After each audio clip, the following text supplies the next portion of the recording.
were given a chance, what law would you like to change and why? The floor is yours, Lisa. Crunchy. Whoever sent that question, thank you for that very real question. The law that I would like to change is the current law about our land reform, because it is not really land reform.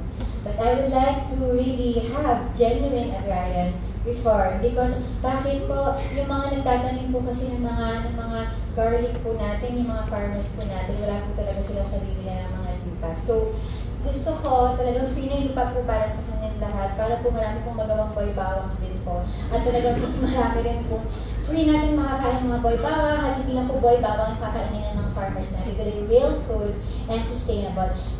Gaya po ng sagot po ni Miss Ginisa, real din po ang aking sagot din dito, because it is a very real question. So, kapag ka napatupad na po yung genuine agrarian reform at meron na pong sariling mga lupa ng ating mga farmers, hindi lang po bawang, marami po tayong gulay na kakainin. Baka po magkaroon na po tayo ng boy carrot, boy patatas, boy cabbage, boy labanos, boy saging, boy mais, boy sibuyas. At ang gagawain po ako ng book, at marami po tayong pwedeng gawin, lahat po tayo, pwede po kayo magkaroon ng sariling boy.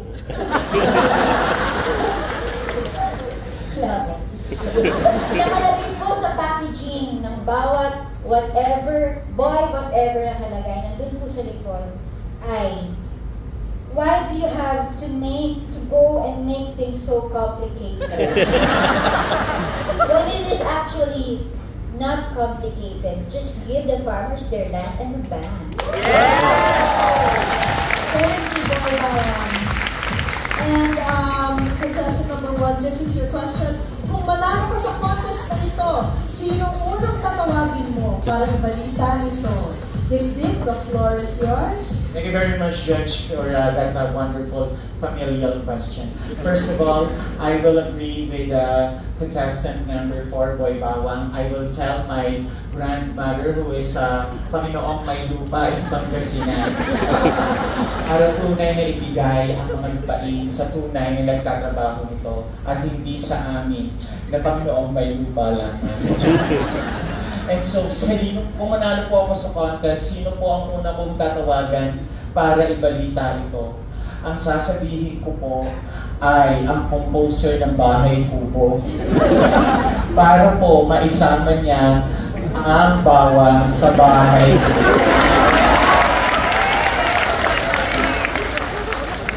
That way, we realize that every clove of garlic is really a clove of love.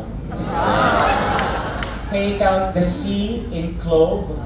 It's love.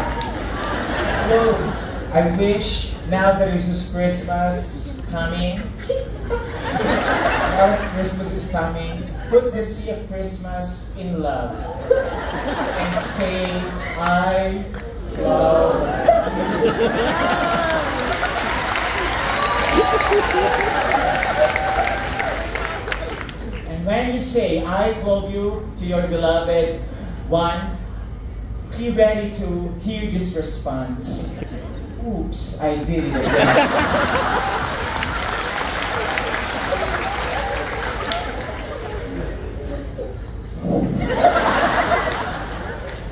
And be ready to respond. Hit me, baby. Thank you very much.